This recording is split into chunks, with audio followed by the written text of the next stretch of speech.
For me, when I stepped on the scene in my pro MMA era, I wanted to make examples. Like I kind of already growing up childhood wrestling, you know, I've wrestled in front of thousands of people. So like the big scene for me wasn't the issue. It was just really going in there and just making noise, you know what I mean? Trying to show people like I'm here to take over. I'm finishing anybody and everybody. I don't care who it is. Like first round, you're out of there.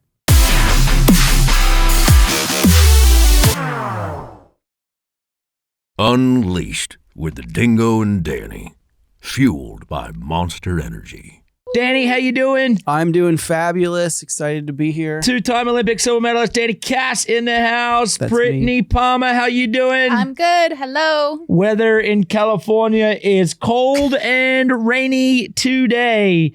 Our guest is AJ Mercenary McKee. Drum roll, let's go! You are you have knockouts and submissions. What do you prefer doing more? Like, what's better, like choking somebody out or just cleanly knocking them out? I said a clean knockout. Yeah? Yeah, it's what the fans want, and it feels good. Like, no, yeah. What does that feel like when you connect? Do you know you're like, all right, that was everything to like the perfect spot? Sometimes, and sometimes it's just like it's in a matter of that split second. It's just random, like, oh, I hit him. Like, you know what I mean? Like my first head kick knockout, I hit the dude, and then I realized like, oh, he's going down. Like, get him. You know what I mean? So you don't really always know. It's just kind of try to get the perfect timing. 27 years of age from Long Beach, California. Former Bellator MMA Featherweight champ, winner of $1 million Featherweight Grand Prix. I want to chat about that a little bit later. That must have been pretty cool. How did that work, actually? Well, the opportunity came. I had a teammate that was training with us at the time, and he lost a fight, and then I got looped into the tournament, and the offer was put on the table, and I mean, world title and $1 million. Who's gonna say no to that? Who's not gonna take that? Yeah, you know. All right, record victory, 18 winning streak, 13 by KO. You just moved up to lightweight from the featherweight in Bellator. We were chatting a little bit. Obviously, we come from a snowboard background. You were saying just before the show, snowboarded a little bit, went up a little bit when you were a kid. And then just saying to the fact of you love to be strapped in. There's no better feeling than being strapped in, right, Danny? No, that's totally true. I mean, snowboarding it's a freedom that you get, you know, to like ride the whole mountain. And I love it. I mean, it's cool to hear like you grew up skating and then go up the hills, because I do feel like it's one of those progression steps from skating and, you know, to then like catching as much air as you want. He's also loves to backflip the cage, and his dad is here, and we had a little side conversation. Not a fan of the backflips. As his dad said, as he's getting older, the backflip's getting harder, but that's kind of an extreme sport move, right? When did you start backflipping in the cage? I started backflipping. Well, I actually learned how to backflip my 8th grade year, and then from there, I just kind of needed a special move, you know. And I figure, you know, every time I get a finish, I'll flip. You know, give him something to flip for, because I'm flipping. So yeah, they just go kind of hand in hand. So your dad, Antonio, who is in studio, is a legend, mentored the likes of Rampage Jackson, Rampage, who we've had in here, huge longtime monster guy, Chuck Liddell, obviously legend legacy to the sport of MMA. So you obviously kind of have grown up around it. When did you first like start training? Right? Is that like one of those things you don't even remember? You kind of just woke up one day and you're in the gym? Pretty much type, yeah. I mean, I started wrestling at like 4 or 5. Started doing jiu-jitsu at like 8 or 9. So my whole life was just kind of in the gym. You know, I've seen the likes of Rampage, Randy Couture, Chuck Liddell, Tito Ortiz, anybody you could think of. I've kind of just seen them come in the gym, you know, from past to present. And yeah, my dad's just, I call him the wizard, you know what I mean? He's got all the knowledge to the game. He's been through it all. He's seen it all. So fight game with him it's a bit different. Has your dad being your coach at times made it easier or more difficult in certain situations? I'd say it's accumulation of both. I'd say in the business aspect of it, it's made it a bit easier because he's already been there and he's seen it all and he's been through it. As him being my father and my coach, that's where, you know what I mean, you got to remove the emotions sometimes, do what's right. He's always been a big enthusiast on that, you know, doing what's right. And you know, you got to move your emotions sometimes. You know, sometimes I don't agree with what he's saying or, you know, what he wants me to do. But, You know, that's the difference of being a good student and listening to your teacher. Have you sparred your dad many times? Yeah, he's put me asleep a few times. Really? Yeah, no cap. No way. Yeah. He was actually the last person to put me to sleep. Wow. Shut up. Yeah. It was an accident too. It was just, In what way did he submit you? it was a choke. And I remember I was going to tap and I was like, oh, I could power out of it. And I like went and I was like, oh, go to tap. You're about to go to sleep. And I went to tap. I didn't get an opportunity to. It was too late. What does your mom think about that? She doesn't stick around for those. She tapped out earlier in that fight. She shows up on fight night. And that's about it. That's so crazy. It's enough stress for her. Man, not many father-son chokeouts has that happened like in the line of work. I think if a father-son chokeout usually happened, they're not talking again after that. I used to break, I guess my dad, when I was younger, put me on motorbikes and things, and I didn't really know what I was doing. I'd break bones. So I've broken bones because of my dad. My dad never choked me out. Did your dad ever choked you out? No, but when I was a kid, my dad talked me into doing this rope swing, and it was like a big 15-foot drop into a lake, and I was like swung off. And he's like, let go. And I'm like, and I swang right back into the tree. And I thought like I was going to die because I came right back and hit the tree and then like bounced. And he kind of like got me off the thing. What do It was you his idea. What do you kind of attribute to, Patrick Mahomes just won the Super Bowl. I think it's his second and third time going, but his dad was a pro athlete and he grew up around pro athletes. And he talks about that a little bit. There's pictures of him with Tiger Woods when he's younger and also Kobe Bryant, all the way back. Growing up, obviously in your dad's situation and being around, Rampage and Chuck Liddell and all these people that are legacy type fighters and legends. Do you think at a young age you knew you were taking in this info from them and taking good qualities or bad qualities or things, and that's played a part in your career? Definitely. That's one thing my father said. He's like, just sit back and watch. Sit back and watch. You can see what to do, what not to do, and yeah, it's been a fun journey, man. It's been a fun, long journey. I just try to really take heed to what he says. My father wouldn't put me through anything he wouldn't go through himself, and half of it he's probably already been through. You know what I mean? So it's really just kind of staying the course and taking heed to what he says and follow the course, man. But yeah, being around all the fighters, my dad actually didn't want me to fight. Crazy part about it, he didn't want me to fight as a kid. And then a week after my 18th birthday, I had an amateur fight, and then I suplexed a dude on his head, and everybody went crazy. And he was like, you know what? You actually got a little bit of skill. So that's how I ended up fighting. But I kind of say fighting chose me. I didn't choose it. You know what I mean? It was just it's a little different. Yeah, definitely. So we have here a couple. I have here a couple videos here. No, I don't want to do that one. I'm going to take it back here. And I think this may have been your first Bellator fight. That was the first round of the tournament. Oh, okay. Yeah. All right, this is going to go full screen. What have I done here? Is that a backflip 360 out on that one? Yeah, I was a little hyped on that one. was I overshot. That was my first main event. We were in Ireland. Oh, wow. That was a rough fight. Yeah, there's a lot of blood on that mat. Mainly mine.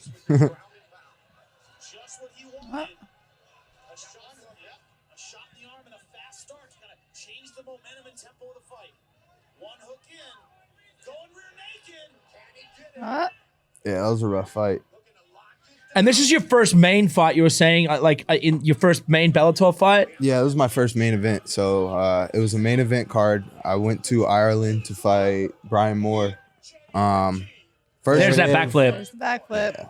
Bleeding out of your forehead, huh? Yeah, he cut me open. It was a rough fight. It was a fight that I really didn't train for, to be honest.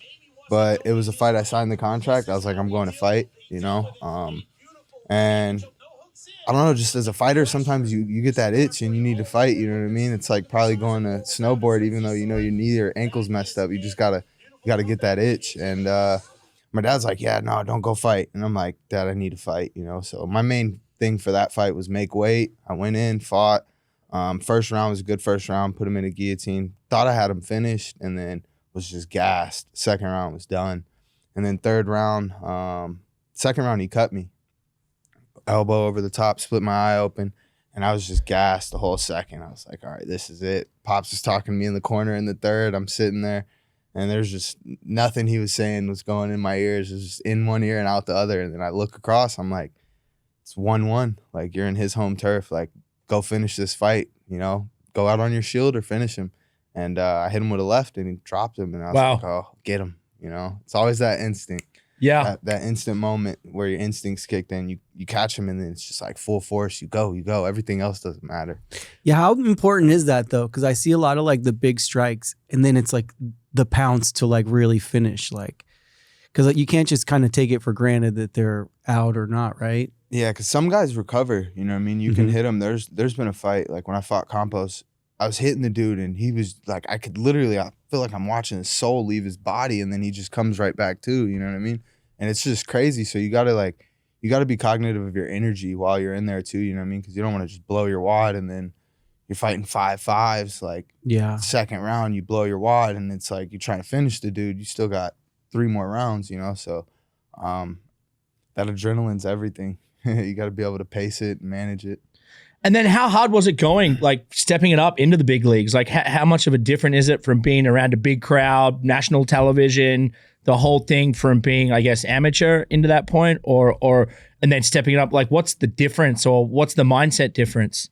For me, when I stepped on the scene in my pro MMA era, I wanted to make examples. Like I kind of already growing up childhood wrestling, you know, I've wrestled in front of thousands of people. So like, the big scene for me wasn't the issue. It was just really going in there and just making noise. You know what I mean? Trying to show people like, I'm here to take over. I'm finishing anybody and everybody. I don't care who it is. Like, first round, you're out of there.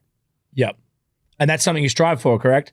Yeah, it's about stats. You know what I mean? Yeah. For me, it's stats. You know, you look at Michael Jordan, Kobe Bryant, all these stats. It's not just, okay, how many points they got. Look at how they're putting up triple doubles and so forth. You know what I mean? Yep. Out of the 13 finishes, 10 are in the first round. Like, okay, damn, 10 are in the first round? That's pretty crazy. You know what I mean? Out of 20 fights, half of them are in the first round. Because that's what people are looking for in the fight world, right? And I think that's why MMA has done so well over the past, say, 15, 20 years, is because boxing kind of ended up in a bit of a boring, not many people finishing, right? And watching those fights of people not finishing, to the excitement of, you know, MMA, and then being able to come out and finish somebody in the first round in all these different ways. It becomes exciting, and that's what people want. Yeah. People want to be able to see that. People want to see people, unfortunately, get knocked the fuck out. Yep, that's true. Growing up in South Bay area, Long Beach, where did you grow up training? Does your dad have a gym? Are you guys connected to a gym? Is there? So yeah, I grew up training I actually started in my dad's garage, and then from there, he started a wrestling team. Then he started Team Body Shop, early 2000s. And then from Body Shop, we just kind of still been running with Body Shop. And then now we're at Metroflex. So Body Shop and Metroflex are nice. Can join. And that's all. There's a bit of a big scene kind of in Long Beach. Why is that? I don't know. I feel like Long Beach is just on a scene for everything, man. Kind of, right? They got their hands in everything. Yeah. You know what I mean? The city's just there. It's a very active city. They're involved in everything. Yeah. They do a good IndyCar race there. Yes, sir. Since I was a kid, I love so cool, right? That's phenomenal. All right. Your technique is lethal, and you hold the record for the most consecutive wins in Bellator history, 18 wins. What was that like, building that record and dealing with the pressure? Like 18 wins in a row is pretty kind of unheard of, and obviously holding the record in Bellator that's a pretty handy. That's a good stat. Yeah, a little bit. Like we said, the stats, man. For me, it's just striving to be the best. You know, I like to motivate people and try to push them to be the best that they can be, inside, outside of the cage. For me, the 18-0 record, just being undefeated at that moment, you know, I want to be my whole life undefeated, you know what I mean? But I mean, it's MMA, it happens, you know what I mean? It's how you learn from those pivotal moments, and you're able to adapt to your environment and your surroundings and just continue to grow. So yeah, 18, man, I kind of blocked it out and didn't pay attention to it, you know? Yeah. Because I always set such high boundaries and just always wanting to evolve and get better and better and better, that I don't know, I kind of just don't really pay attention to it, you know? Even at 20-1, I I feel like I got so much more, you know, we're just getting started to the point to where it's like, all right, keep going. Like now you're in the door, you're making noise. Like now it's time to really just level up and get it going. At 27, I feel like you're still you could still be moving into your prime. There are guys that are 35 it looks like they're in their prime. Obviously, it's different for every sport. It's football is these guys are out pretty quick, but it's I think they abuse their body or their body gets beat up in a different way. But 27, I feel like you still are, you're halfway, you're not even maybe at the halfway mark. Yeah, I'd say I'm about halfway. I don't know. I don't want to fight until I'm 35 or 40, you know what I mean? Like 35 is cool. You know what I mean? I want to settle down, have some kids, relax, enjoy life, and, you know, just chill. You know what I mean? I don't want to be fighting until I'm 40. I've been training since I was 4 or 5 years old. Yeah. You want to go on a holiday and eat a cheeseburger. A little bit, you know what I mean? MMA alone, it's been 6 years consecutively, back to back to back. No breaks. I had knee surgery.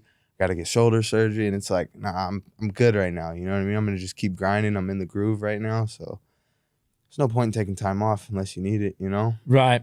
And then, what was the idea of going up a weight? Well, 18 fights at 145 pounds. Patricio didn't want to fight. I pushed for it. I don't know. Nothing left to conquer. Sounds like you kicked everyone's ass in the group. Nothing left to conquer. All right, well, let's new land. You know what I mean? 155 pounds, less weight to cut, bigger, faster, stronger. That's just the way I wanted to come in. What do you walk around at? Prior to moving up, about 65, 70. Yep. Now I'm at about 75, 80. Yep. I'm touching 80. Yep. Yeah. So. And then cut down. Wait, 185, and then you're cutting down? 180, and then I'm cutting to 55. Oh my God, I need to work out with you for a few weeks. It's a lot of running. Do you notice, like, in being both weight classes, like the way that your body like carries in the cage? You know, like, I mean, that's a good jump. Like, it's like you're heavier. Like, is it your punches are landing, or like you're just lighter? Maybe your backflips are higher. I mean, I think I have a little bit more in the tank. Yeah. Like when I tell my body go, I can go at 155 versus 45. It's like more of like I gotta fight myself. Like, hey, go. You know what I mean? Like 55s, it's like, oh, I think to go, I can go. Yeah. But I will say the guys are a bit bigger. Maneuvering their weight is a little bit different, but it's just taking a little bit of time, you know, to get acclimated. Because the weight cut to go down to 45, I mean, that does a lot for you, right? I mean, I even know just as like a model, if I have to like lose some weight, I'm like not as strong, you know, like when I'm shooting. But yeah, 155 is my favorite weight class. Yeah, for what reason? Hey. No. Asking for a friend. It's just a good 155? I like 155. Yeah, it's exciting. They're exciting. You got Cowboy Cerrone in there. I mean, it's just an exciting. Yeah, 155 is exciting, and they're not too big and they're not too small. Yeah. You know what I mean? Yeah. Like, I remember watching like Mighty Mouse fight back in the day. It's like they're small. They're small, and then watch the big guys, and it's cool when something big happens because then they land. It's fucking powerful. Yeah. But they're not moving around too much either. That 155 weight is it's in between. One. They're knocking each other out, but they're also moving around, and it's I'd say like over the history of it, some of your best brawls are, you know, I feel like that's where the power comes in. You know what I mean? 45s, you still get knockouts here and there. 55s, it's like, all right, you start getting knockouts more recent. And they like to move around.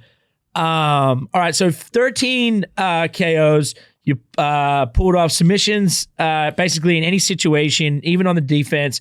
Fighters rush at you and get into submissions on the ground. You have 6 submission wins. Most famously got submission of the year in 2020 against Darian Caldwell. How do you feel in these scenarios? And then I have this video of that submission, I hope.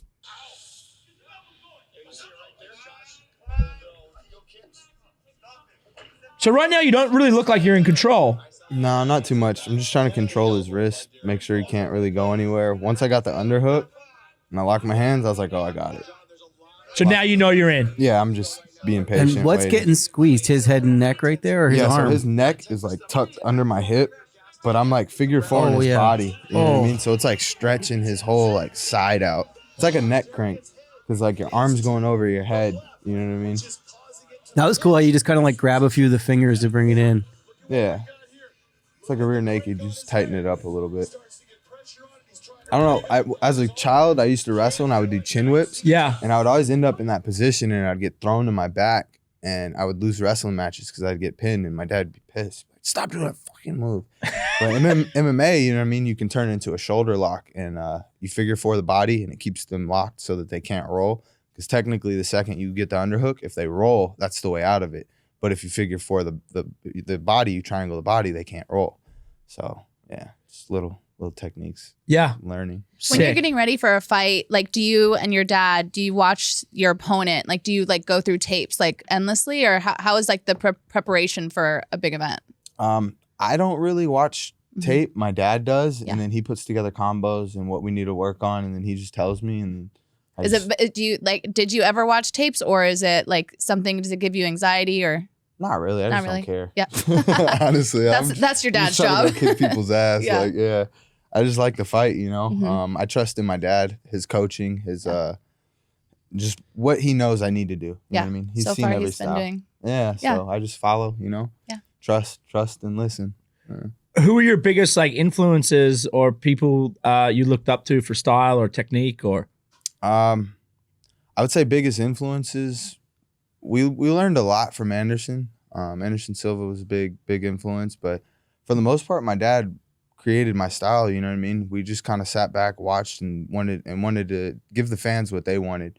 You know, it's supply and a demand. So fans want to see knockouts, submissions, and that's kind of how we came up with my style. And he's just been working diligently by my side, adding little things here and there until we just create crazy dog fights. Yeah.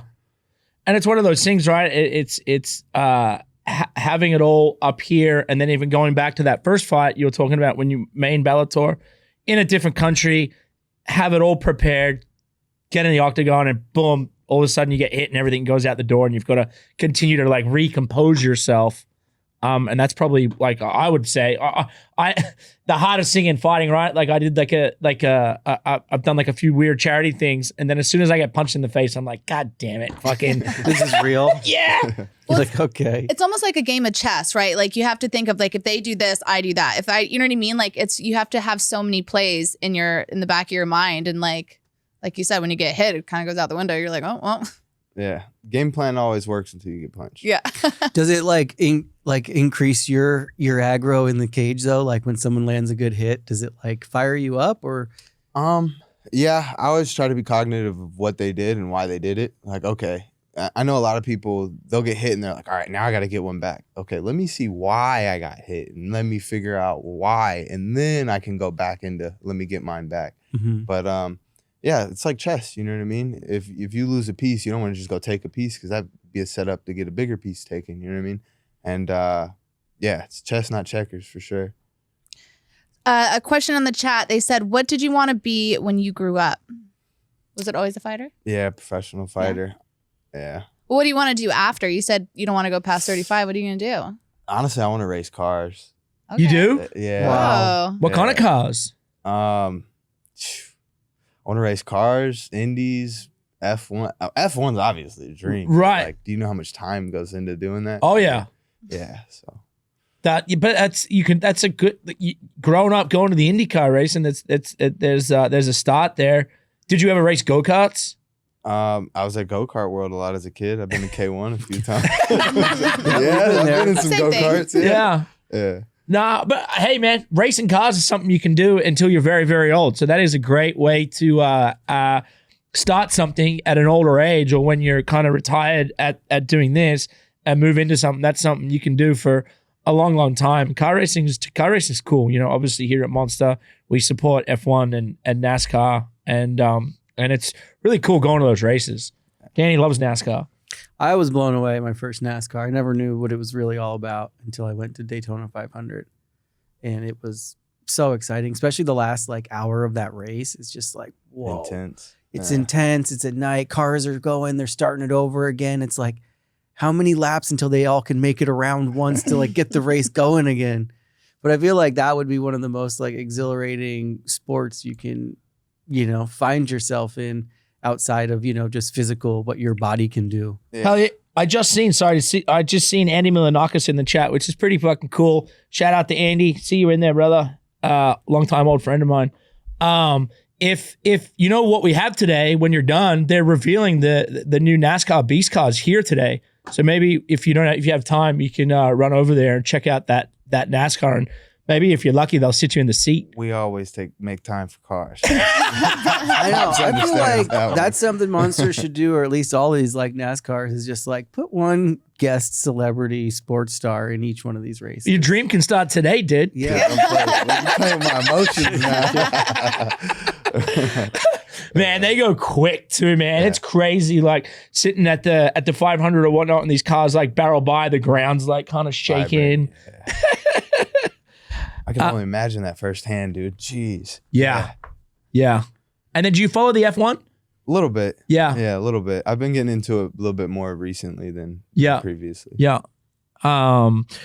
So you rode the undefeated record all the way into beating Pitbull, winning the $1 million featherweight at the Grand Prix in Bellator 263, July 2021. How did that feel? And that was in your hometown. Was that in Long Beach or that was in Inglewood? Inglewood. Yeah, it was in LA. At the Forum. At the Forum. Yeah, I've been to those fights. The fights there are actually really fucking sick. Great. That Dude, crowd is intense. Yeah, it's just like so much greatness has happened in those red walls. You know what I mean? All the names up there on the walls, just so much history there. So I actually got to fight the first round of the tournament when I knocked out Georgie in 8 seconds. My father fought on the card with me as well, and that was like first father-son in America do their like thing. You know what I mean? Besides the Griffeys.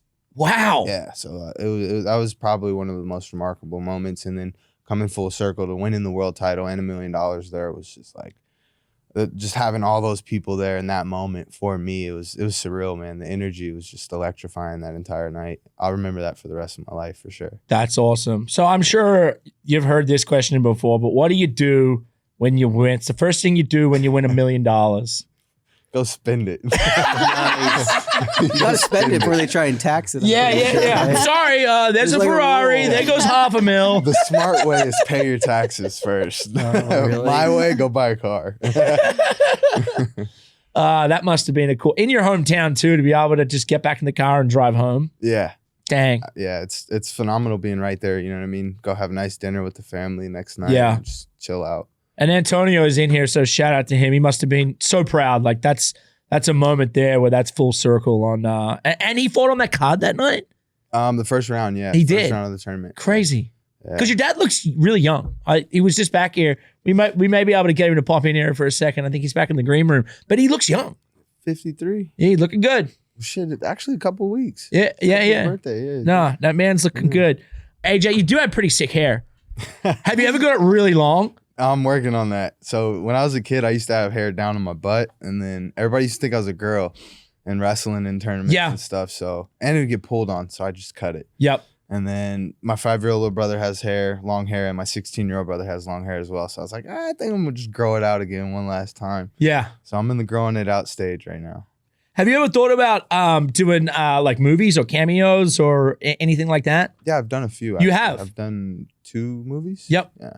Because I don't know if you saw, but the picture we have of AJ looks like a movie poster. You already look like a movie character, so that part's already there. I think that's really cool. I think MMA's been one of those industries that the movie industry is like, rather than hiring stunt doubles or people they actually have gone and hired the real fighters, and it's really cool to see a bunch of MMA fighters get certain movie roles or just be a part of the industry. And that must be awesome to be on set and do something completely different that all ties back to your craft. Definitely.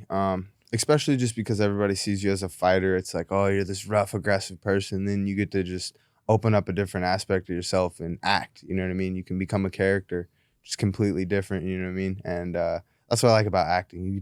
You get to become whoever you want. You know what I mean? Whoever your character is, you can jump in that person and become that person. So acting's always been kind of a fun spot as well for me. And then so you got to run some lines in your movie? Yeah. Did you get an acting coach? No. You just did it organically? I just did it, yeah. I like that. Yeah, a little bit organic. Just get your feet wet, see how you like it, you know? It was a fun movie, and I got to do it with other legendary fighters as well. So that was a phenomenal thing as well. Could you see yourself trying to get into, that later on too? Definite. Definite. Yeah. I mean, Fast and Furious is going to need somebody, you know? Well, it doesn't look like they're going to stop those movies either. No, dude. You I could grew drive a up on car those. and fight in the same movie. That Bang, sounds like bang. it's perfect combo Hey. right there. Vin Diesel, give him a call. Give him a call. You're on the chat. Here Yeah. we are. Okay, so the first one was Pitbull. Was Pitbull the one that you lost your record to? Yes. And then that was the first time fighting him or the second time? Second. So I beat him, Yep. won the $1 million world title, Yep. and then I lost a decision to him after. And that sucks, right? Very much. And instead of doing the trilogy, you decided to go up a weight class. Was it a decision to do that, being like, all right, we fought twice, 1-1, doing the trilogy, maybe it's always there, we can go back and do it? Or was it like, you know what, I'm done with this, let's move up and let's start conquering something new? For me, it was let's do the trilogy. I don't like unfinished things, you know. Yep. 1-1, I think that's just unsettling with anybody. So it was something I pushed for, but it's not something I'm gonna stop my entire life for. You know what I mean? So moving up to 155 pounds was ideal. You know, I've been saying for a while I wanted to move up. I was tired of cutting the weight, so fight. I mean, I still think it's a fight to happen. You know what I mean? Yeah. It's definitely a possibility it can happen. But right now I'm loving where I'm at. I'm loving the conditions of everything, and I'm just excited to be where I'm at. You know, we got another tournament now, 155 pounds, new men, new land to conquer, and yeah, another world title with 8 more names on it. That's what I'm working for. Yeah, cool. And when's that? First round, I believe, is in like a week and a half, 2 weeks. Yep. So you're fully cut, ready to go. Yeah. Well, I'm not. My fight hasn't been officially locked in or anything yet, but yeah, they call me with a fight tomorrow. I'm ready. Cool. And are you always kind of in that mode? Yeah, I'm Yeah. in the gym 6-7 days out of the week, 6 Yep. days out of the week, twice a day. Yeah, my dad tells me to stop training. Right. Well, that's probably a good thing because I'm sure he's in there training with you too. Yeah, I'm trying to get him to stop. Well, that's funny. I'm trying to get him to stop training. He's trying to get me to stop training. When you're in the gym though, for like these 2 sessions, how much of a breakdown is between like normal kind of workout endurance stuff, and then how much is in like the ring, actually sparring? So we spar every week, once a week. I would say it's a lot of drilling, honestly. Drilling is key. You know what I mean? Anything repetition is just making things become muscle memory. Yeah, we spar a lot, but we don't like spar hard. You know what I mean? It's more like point fighting. We just try to touch each other and get the punch there without really causing damage. Like I don't even wear a mouthpiece when I spar. I don't like to get hit like that. And it gives me an incentive not to get hit. Move your chin, you don't get hit. Yeah. That Do makes you do like ice baths and big recovery, or you just kind of take a nap and get back in it? My dad's really big on the jacuzzi and ice baths. Yeah. I needed one yesterday. I'm not gonna lie. A couple rough past days of grappling, but I don't know. I just think I'm such a mental person. I just push through. You know what I mean? Plus, it's like, all right, your body's gonna break down. It's inevitable. You know, in due time. It's not something I'm gonna do forever. You know what I mean? So it's just, I don't know. Enjoy it while I can and keep pushing this thing till the wheels fall off. And then how important is But that? recovery's key. Yeah, right. So going back to the recovery part of hot tubs, saunas, steam, cold plunge, how important is that? Definitely. I noticed a difference because I really wasn't like active with it. And then some days my dad would be like, yo, just get in the jacuzzi, trust me. And then I get in the jacuzzi, next day I wake up for workouts and it's like, all right, I feel a little bit better. But when you're really down and out, that ice bath will get you right. Yeah. Ice bath always gets you right. I love it. Yeah. There's like, I got introduced to it by some fighters like 10, 12 years ago. And then I honestly like, whether for me, it's a little different. Like you guys have been working hard. My long weekend is a couple long nights. So Yeah. like my Monday refresh to the steam room and the cold plunge How long- resets me for that week. How long can you do it for? I've done it for 6 minutes. What? Yeah. I mean, but that's the longest I've ever done it. And I built up to that. Okay. Like, so I built up to that, but like usually I can do like 30 seconds Yeah, to a it's- minute. And that's like, Yeah. but when I built up to it, it was during COVID or whatnot. So I was in there every day and whatever. And you're just like, the one day I was like, all right, knock it down. And like my hands went to like, it felt like my hands were ice blocks. Wow. And I just had my neck up. But that was, I had to build up to it. But just even that quickness of it, like I'll go in, I like to steam more than sauna for some reason. It like sucks it out of me. And I feel like I can get hotter that way. And then that builds me up for the cold plunge. But for whatever reason, that like it's that cold plunge. Once you are out and your body's set on it, you feel like a brand new human. Yeah. I was watching this girl. She said the reason like the cold plunge, I really liked how she put it. She said, if you do the cold plunge in the morning, that's the hardest thing. If you can get through that, that's the hardest thing you're going to do that day. And then everything else is easy. And I was like, see, I got to get a cold plunge, I think. You ever do it? I think I did it with you at your fancy Russian place a long time ago.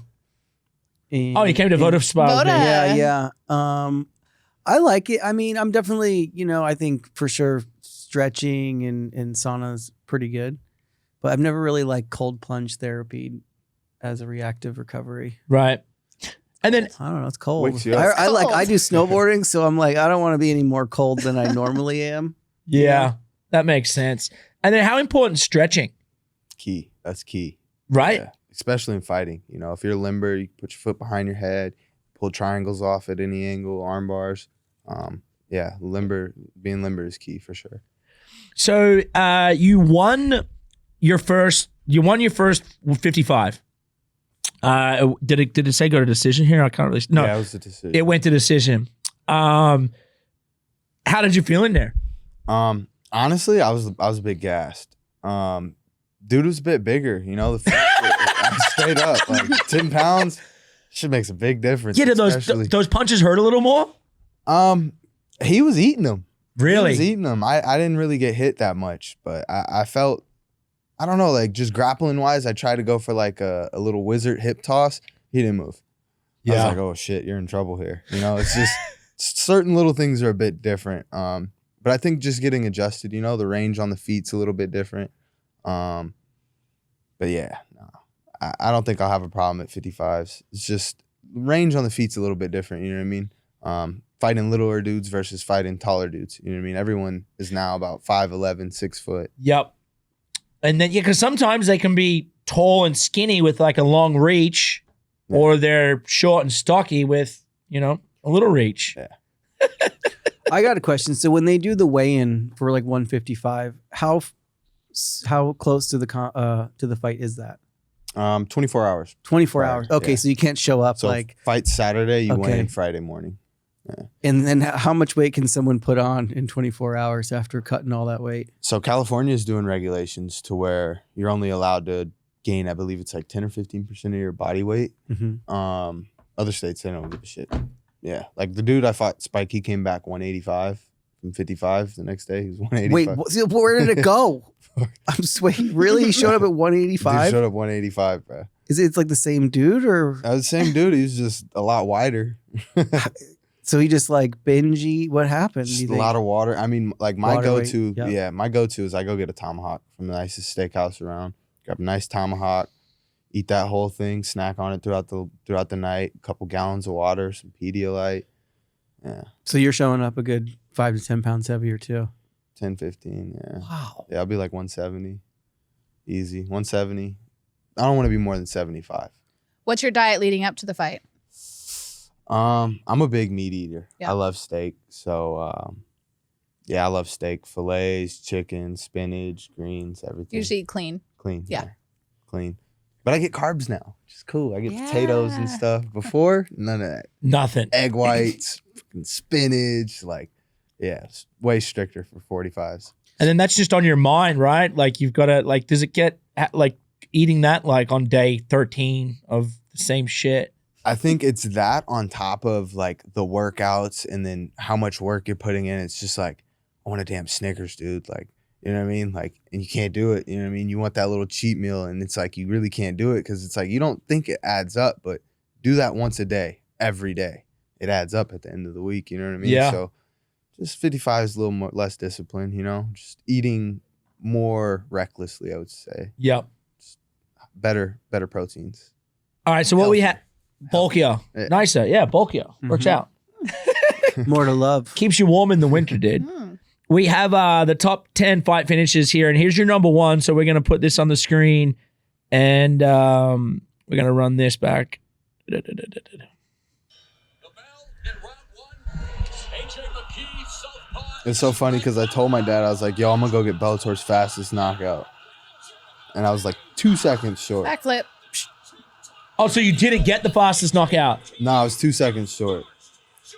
So, and what was that? 8 seconds? 8 seconds. That was 8 seconds. And that was first round. First round, yeah. Get the hell out. You not, I mean, He did not see that left coming. No, not at all. Yeah. He saw it coming. He stared right at it and boom. That's the way to start off a tournament. You know what I mean? Yeah, well, of Let 'em course, know. you don't want to get hit. You got a few more rounds to go. And how many did you like in the tournament? How many fights 4 fights. in one day? I wish. No, that's like old school. That's old Okay. school pride rules. Danny, that's how it started. That's how it started. That's that OG stuff. Really? Yeah, that's what I grew up watching. Okay, so 4 fights in how long of a period? A year. Oh, a year. Yeah. Okay. But COVID, other things delayed it. Like I had knee surgery through the tournament as well. Most people didn't know. Oh, wow. Yeah. And you just kept that under wraps? Yeah, I didn't want anybody to know. Crazy. And what Full on surgery Yeah. recovery. Lateral, Jeez. collateral, completely torn. And how did you do the injury? It was in the fight actually. I threw a spinning heel kick second fight, first round. Threw a spinning heel kick and I missed, and I landed on my ankle and then I fell to my knee and whole lateral collateral went out. Fought 3 rounds like that, and Whoa. then finished him in the third. Yeah, it's pretty crazy. That's really crazy. That's super gnarly. And then to be able to keep that under wraps and not know.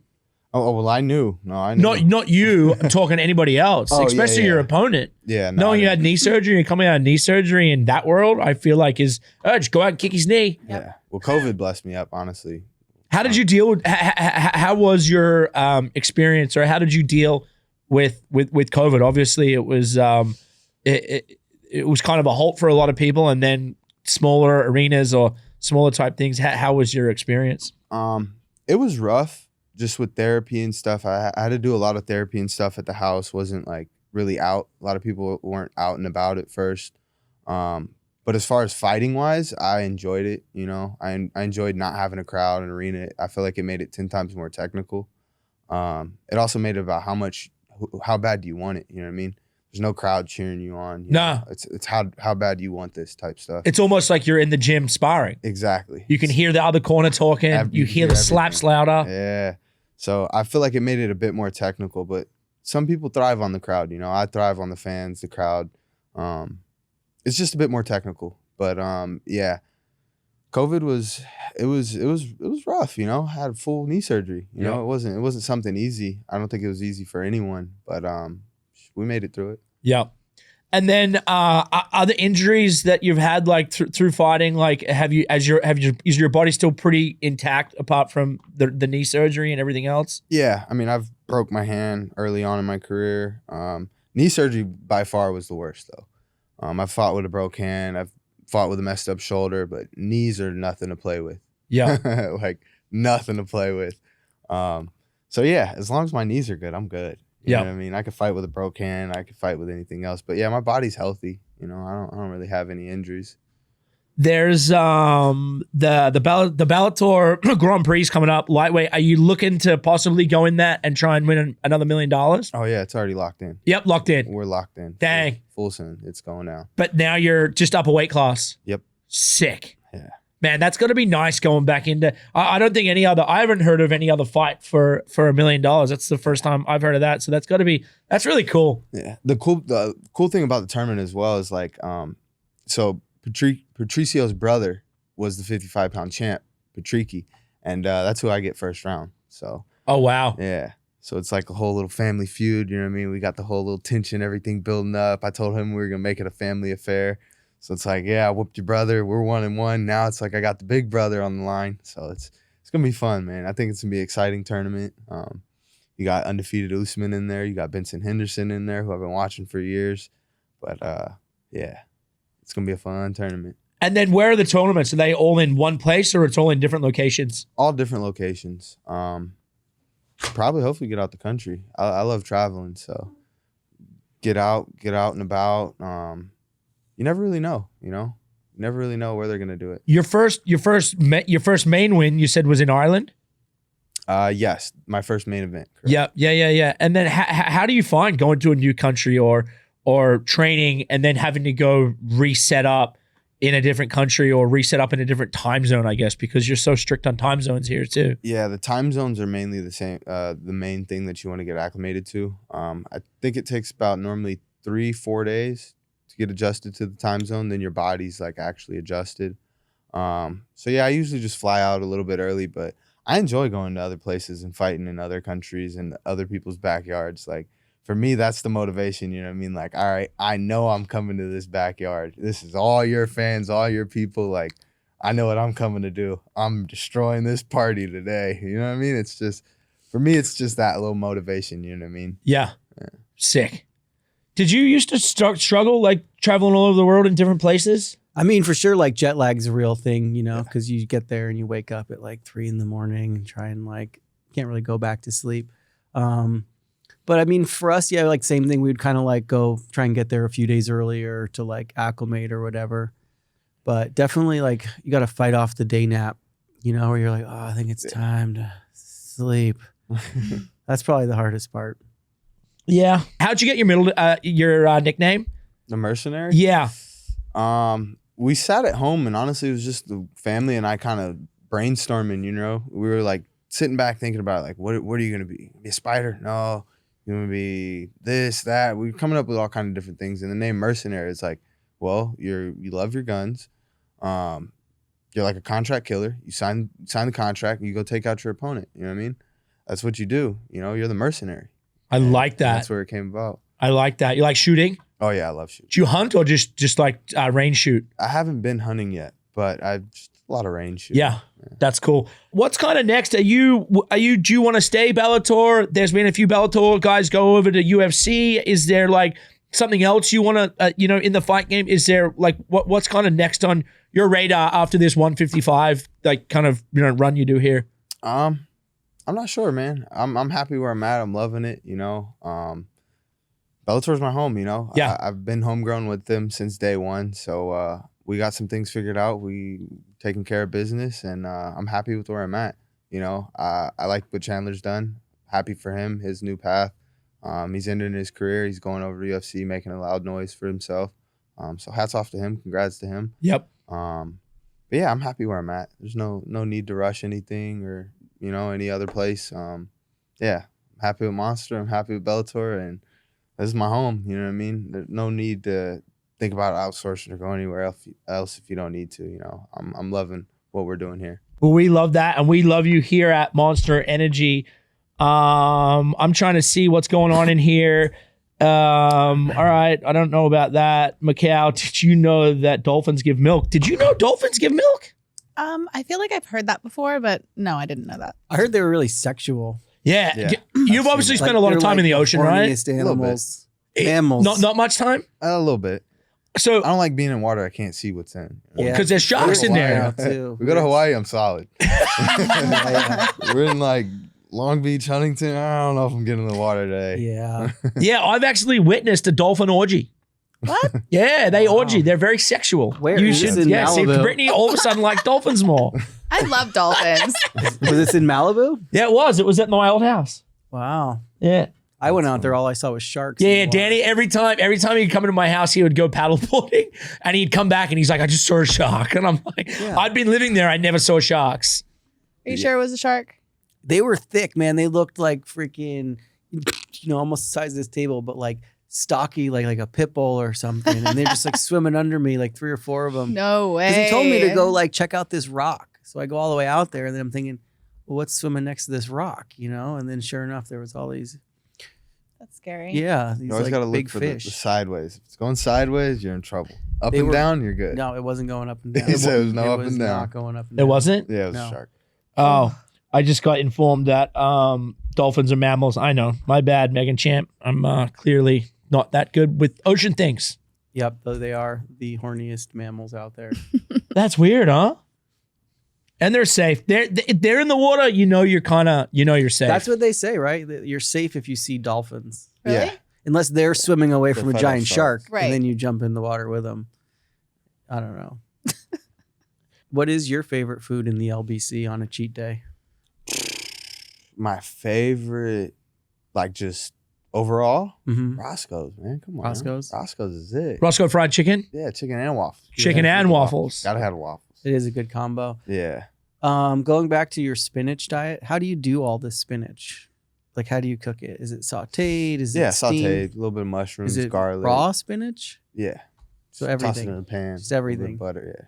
All right. I don't like Butter? it raw though. Yeah. Okay. You're supposed to stay away from the butter, but Yeah, no, that's what I thought. I told you, 55s. I just like the food, man. I got tomahawks in my freezer. My dad's like, you got to stop with all the meat. I'm like, What? bro, I How just many love tomahawks it. you got in your freezer? Bone in, like big Yeah, old full cut. tomahawk. Yeah, like Whoa. probably 5 or 6 right now. All right, we got a couple right here. Biggest LBC legend. Snoop, come on now. Yeah. Snoop, yeah. I guess it doesn't get any bigger than that, right? He put the city on the map to a different level. Crazy. Yeah. It's crazy still how relevant he is today. Like he's like evergreen relevant. Yeah. He will forever be like one of the coolest people ever. Yeah. And like cool dad. Like I remember seeing all the stuff where he's like his son's playing football, but he's like so supportive of it. It's really Yeah. cool to see, you know?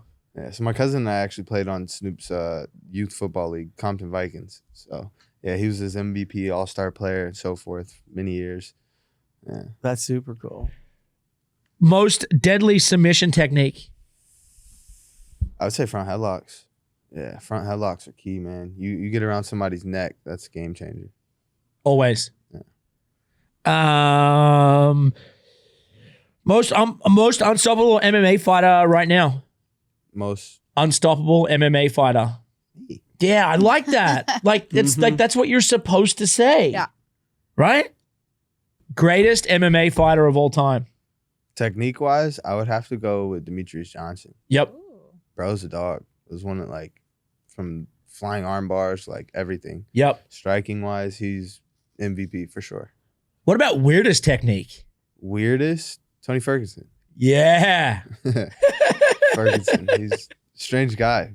But He is a strange guy. workhorse, great guy as well. Bucket move list in the cage. Bucket move. I want a spinning heel kick knockout. That'd be saucy. That would be super. Would you jump or just spin? Preferably either, honestly. You got to jump because what if they go for like try and sweep So, your like- feet? That way you're Like off a the jumping, ground. spinning heel kick Yeah. while they're shooting and it, like, straight to the face. Yeah. You know, that'd be sick. Is there any fighter that has never been stopped? Khabib. Oh, yeah. But that's why he got out real quick.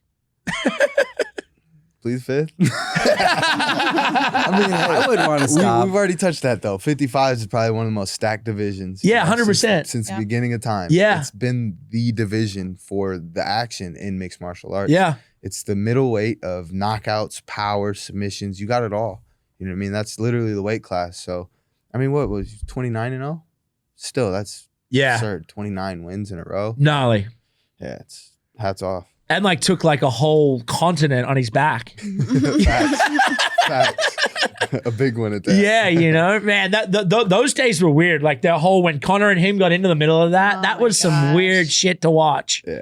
Like people go to the fights to fight people from the other countries. Like I remember watching the last one on TV being like, I'm so glad I'm not there right now. I was right there. They had to like grab us by our jackets. They're like, get him out. I was like, is this really happening? Like, that like a was movie. crazy. Yeah. Styles make fights.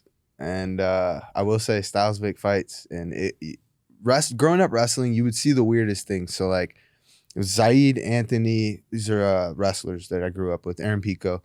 Like it was us four as kids that we would wrestle. And Styles would make like the match, you know what I mean? Same thing with fights. Like I would beat this person would beat this person would beat that person. But it's like that circle, but like head on, I would lose to this person would lose to that person.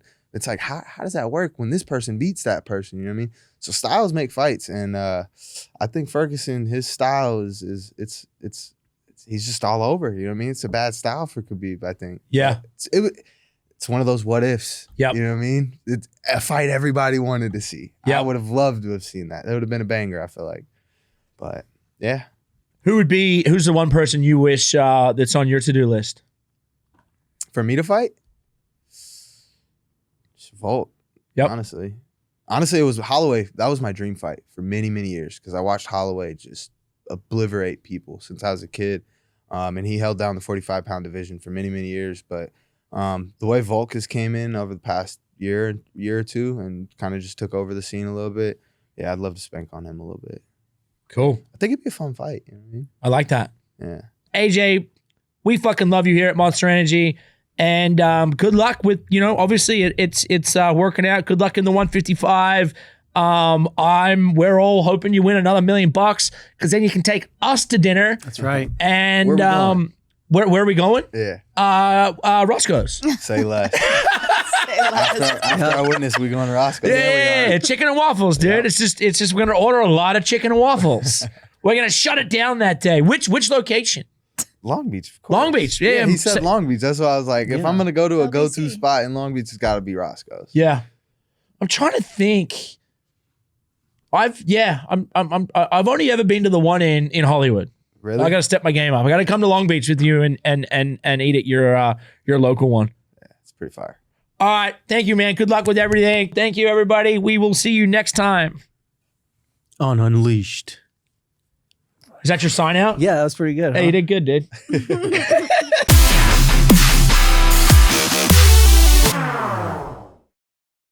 Unleashed with the Dingo and Danny. Fueled by Monster Energy.